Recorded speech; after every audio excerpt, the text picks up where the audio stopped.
So hello and welcome to this meditation session and to the talk that will follow.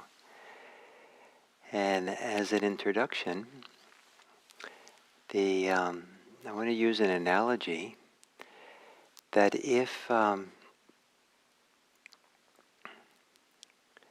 you learn to float in water, or learn to swim in water, and then can feel very comfortable and confident in the water, and so that you can flip over on your back and float.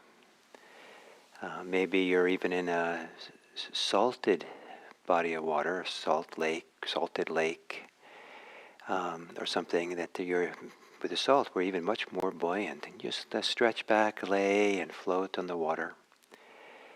And there's a way in which then we're trusting the buoyancy of the water, the water. We know how to rest in the water, to be in the water, and there's a kind of a trust to it. People who swim are trusting that they'll float, but they don't even think about the trust. It's just so obvious. It's like that. It's just so taken for granted, almost, or second nature. But there is a trust. And same way, when we do Dharma practice, we are trusting.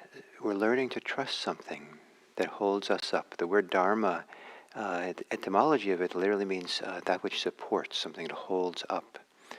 And so the Dharma holds us up. And to be a little bit more practical about it, it's the practice that holds us up. We can trust the practice. And, that's not always so obvious, but over time, people who practice a lot learn more and more that if they practice, if they stay in the practice, even if they don't see the benefits immediately, they can trust the practice. It's like saying you can trust honesty, you can trust being present, you can trust being present and non-reactive. There's something that deep that arises, that's available, that comes with that kind of practice.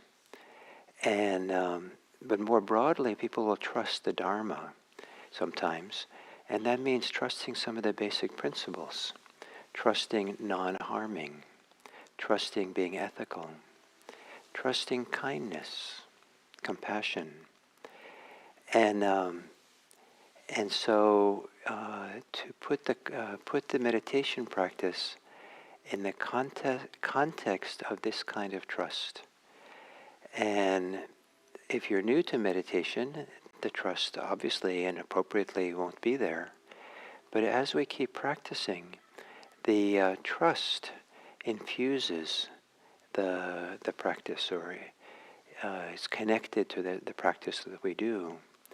And that trust, we're trusting something, the Dharma, the practice, that is a association of meaning.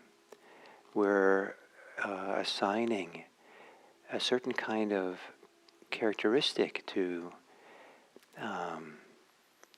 the meditation, the characteristic being that it's not just our own efforts.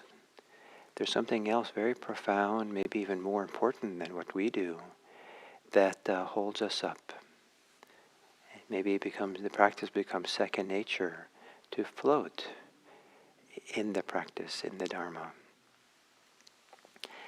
So with that as an introduction, you can maybe take a posture, assume a posture where the posture is a posture of trust. A posture that you can somehow relax very deeply, knowing, or as if you know, that you're going to be in a trustworthy, safe, supported during the meditation. Almost as the meditation will support you. No matter what happens, trust the meditation, trust the mindfulness, trust the keep showing up and being present. Don't trust the reactivity. Don't trust the judgments, the bias, the fears, but trust the clear, honest awareness that there are judgments and fears, reactivity. Trust the practice of attention. Trust awareness. Taking a few long, slow, deep breaths.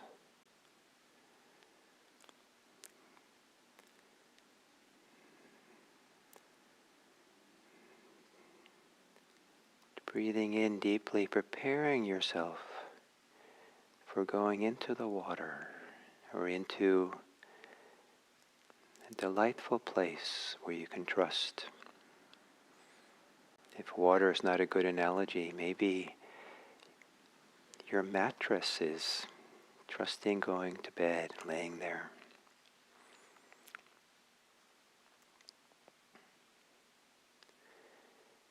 Breathing in deeply and a long, relaxing exhale, softening your body.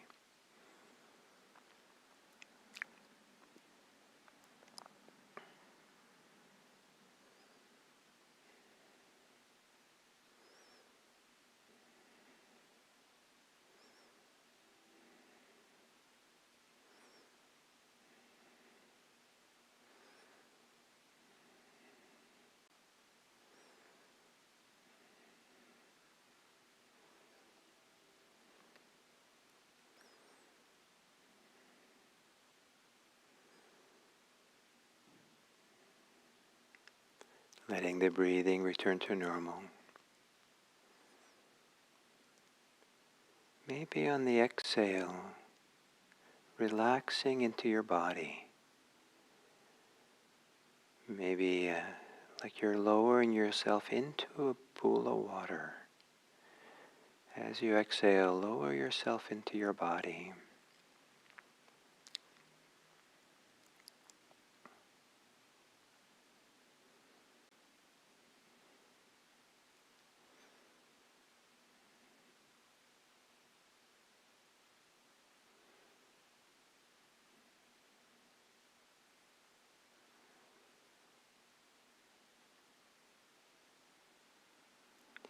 And in this body of yours, is there some location in the body that you associate with the kind of trust or confidence that I've been talking about? When you trust deeply, where in your body does that seem to live?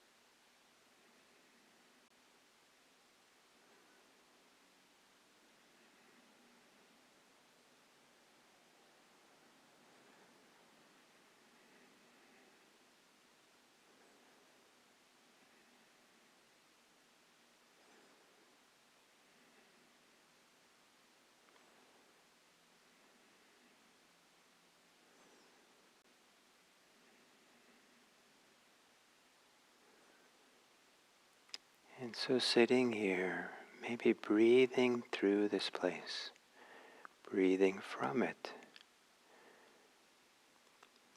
breathing with the trust that being aware, being present, is trustworthy more than anything else for these minutes. And if you wander away from that place of trust, then when you remember that place. Come back to that trust. And let the trust be the source or the support for this awareness practice we do.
being aware, being attentive and mindfulness here and now, not contending with anything, opposing or favoring anything, just aware, aware of the breathing,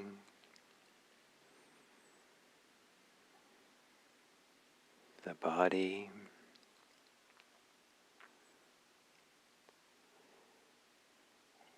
and maybe in the middle of the awareness,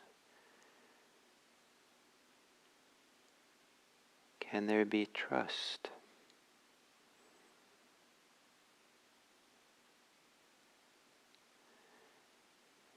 You trust the awareness, floating in the awareness.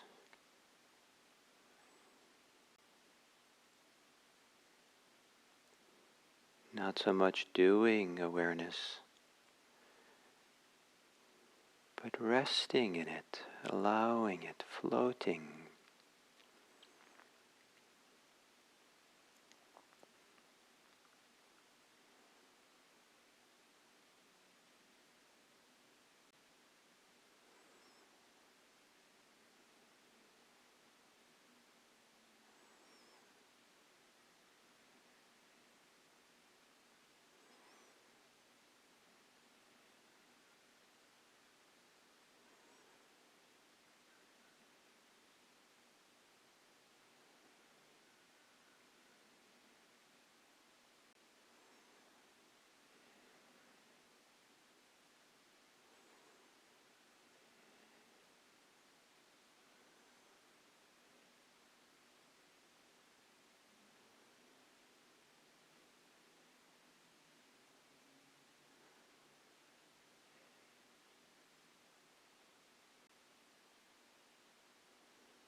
And then as we come to the end of a sitting,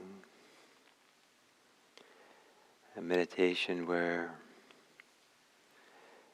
trust has been evoked, There are other things to trust when we trust, other things than just awareness that we trust when we're in the Dharma. We can trust generosity, being generous. Trust kindness, friendliness.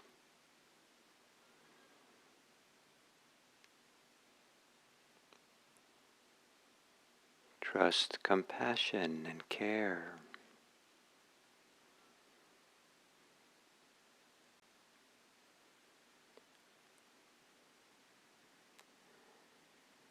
Especially when the opposite of those are strong for us.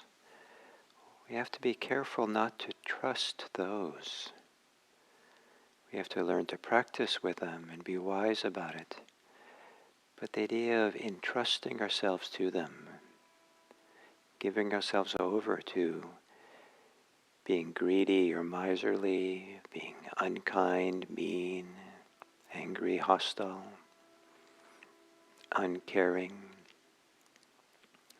In the Dharma, this is what is dangerous, and where safety is found is in generosity and kindness and care. And when we trust those, it turns out that it's easier to trust being aware. It's also more wonderful and wondrous to be aware in the context of wishing well to others, wishing well to oneself. May it be that your trust of the Dharma, your trust of mindfulness is strengthened with your goodwill, well-wishing to others. May it be that you wish well to those people in your life, those you encounter. May others be happy. May others be safe.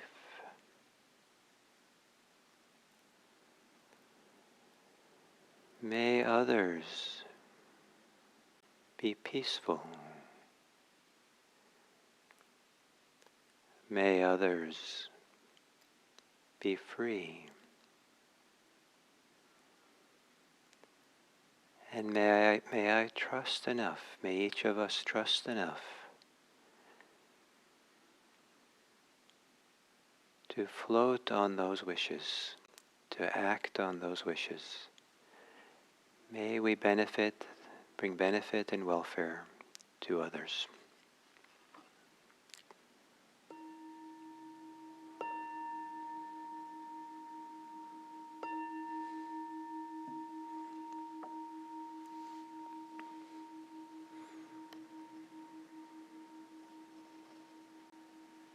Thank you.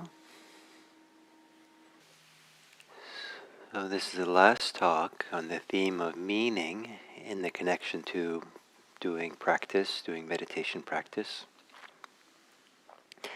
And the meaning is the assigning of value, purpose, interpretations to our meditation practice, to Buddhist practice. And there's many different assigning of purpose, value that we can give to it. And I've said this already, but for example, someone might go and have some kind of illness, and the doctor says, you need to find some way to have less stress in your life. I think you should meditate.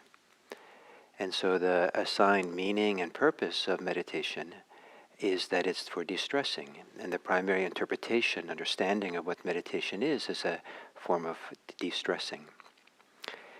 Someone else might find that they are struggling at work because they have to give regularly little talks publicly to a large group of people at work, and they are petrified, really afraid, and they're stumbling over the words. It's very hard for them to do it.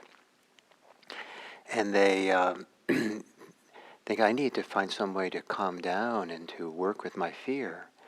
And so someone suggested they try mindfulness meditation, partly to calm down, but partly to kind of get a handle on what's really going on there for them, and kind of work through the fear, or learn to hold the fear in a different way and not be hooked into it.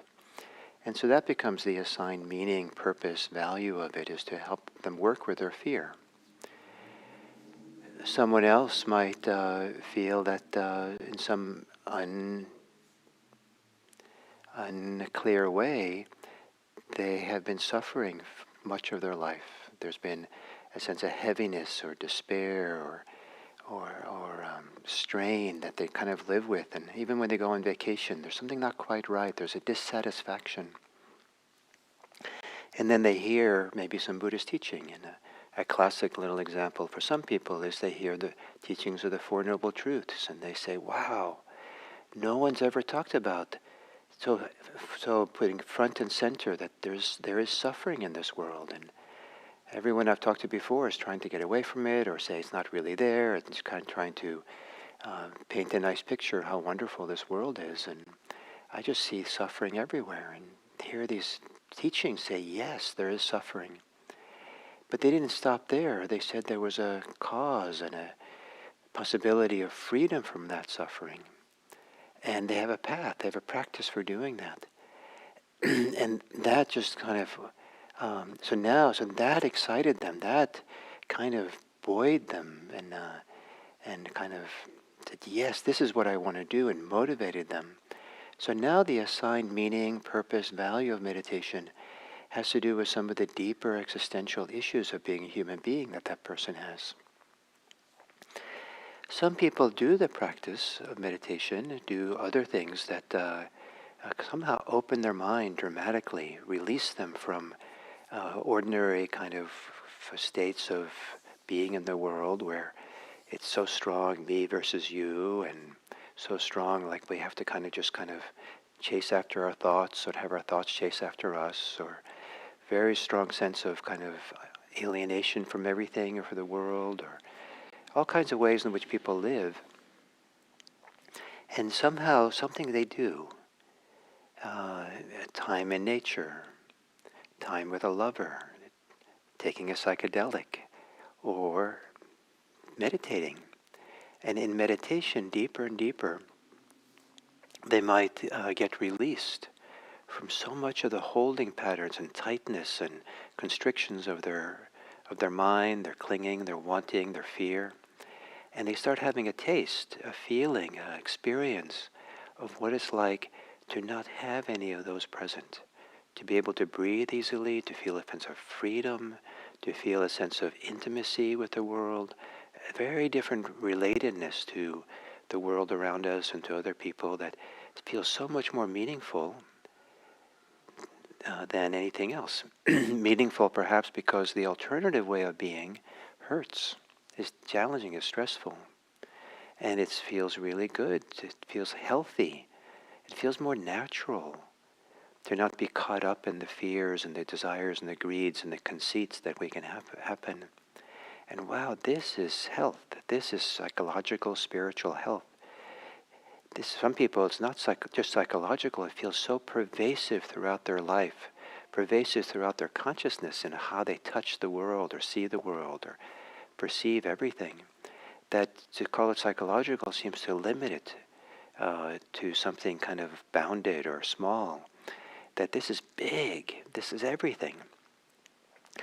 And so now the assigned meaning to the meditation is that it's a way of living from that place or being connected to it or finding it or practicing in a way that is kind of attuned to something that's more than psychological well-being and health, but some kind of spiritual kind of or broad, existential way of being. And so there's all these different levels or layers or ways of assigning meaning and purpose and value and understanding of what meditation is. And none of them are wrong. They're all kind of wonderful. It's important for each person to find where it is for them right now, so they can do that way well and engage well with that. And each of them have kind of little different ways of practicing, different orientations, different focuses for what the mindfulness can be. But for the topic for today is the way in which meditation, the meaning of meditation, the assigned value of it, or the association we have with it, can be with what some people might call the sacred. What is most sacred? And that's, of course, a big word that some Buddhists don't care for. I don't think there's any obvious Buddhist word that, Pali word that can translate our sacred. But except maybe if we want to use the word dharma. And or sometimes the word noble is kind of used that way sometimes. But I like the word sacred because it's not so clear what exactly it means, but it has to do with our ultimate value, what we see and understand and orient ourselves to, that touches all aspects of our life. It's kind of the heart or the source or the context for how we want to live our life, the kind of what defines our life, or what validates something, or our whole life, the whole existence. It is all inclusive, and my kind of favorite definition of what is sacred in our Buddhist practice is an awareness that leaves nothing out. As soon as there's a selection process that says, no, that I'm not going to be aware of, that I'm going to exclude, that is not acceptable for me to bring attention to, this open, clear mindfulness to, then we've kind of we're shut off from the sacred. And what is most sacred is when the awareness is all-encompassing. Nothing, it doesn't mean we agree with everything or condone everything, but the awareness can hold it all. And we trust that awareness. And then within that wide universe of awareness that we float in, that we live in, that we trust, then we find our way with wisdom, with whatever's going on. And if we have to say no to something, we say no, but it's all held. So, but other people have other ideas of what is sacred, or if sacred is not the right word, is ultimate, what has ultimate value for us, or what we are committed to put at the center of our life. Some people put family at the center, and with family maybe is a love, or the connection, or the sense of responsibility, or devotion, or some people put work. Some people put being of service to others. That is ultimate. Some people it's a connection to God, if you belong, have a theistic orientation. But in Dharma practice, at some point, what can become central for some people is the Dharma itself, the practice itself. And so at that point, it's so ultimate, so like the center, like what gives the most meaning, the most value, the most purpose to our lives, that's where we want to have our life come from and be supported by. And, everything has to be connected to this Dharma. And one of the reasons for that is we've learned that anything other than that, of what we understand to be the Dharma, non-clinging, anything other than non-clinging, that involves clinging, is less healthy, is less satisfying, less meaningful, less, just it hurts. So at some point, the meditation then becomes not something that we have to do and add to our life, it becomes our life. And there's a wonderful transition or switch that can happen where rather than asking the question, how can I bring my practice into my life? Meditation is great, but I want to know going on retreat is great, but how do I bring this practice into my life? And that's a beautiful question. I love it when people ask that question. But at some point, the question changes. At some point, the question becomes, how do I bring my life into my practice? The practice takes center stage. The practice is the stage. And the question is, how do I bring the audience? How do I bring the visitors? How do I bring everything up on the stage to be included there?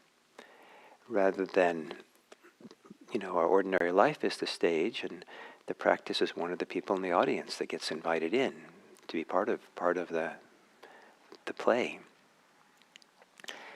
So to trust this, to have faith in it, to have confidence in it, is one of the possibilities in this topic, this theme of meaning. That the meaning is that this is what I trust. This is what I have faith in. This is what I have confidence in. This is where I have certainty that this is the right place for me to be the center, the focus, the root of my life. And some people at that point will feel, well, wait a minute, I'm being disloyal to my family, for example. I have to love them, and have something else have more central seems like a betrayal. And this is my proposal, is that doesn't have to be betrayal. The love you have for the world, for family, and other things that's important for you, they can remain just as important always as they are now. There's no diminishment of importance. But more important is the Dharma, is the practice of mindfulness, the awareness practice. That's more central. And rather than diminishing the love and the care, the responsibility, the devotion towards the things that are important, we float in the Dharma. It holds us up. So we can do those things are worthwhile, we can do them better. It doesn't diminish their importance, it just makes them richer and more valuable, and we come to it as a better person. So it is safe to put the Dharma at the center of your life, more important than anything else, because it's the water that we float in, and how wonderful to float in that water. Then you can be a lifeguard, if need be. But if you haven't learned to float, you're not going to save a lot of people.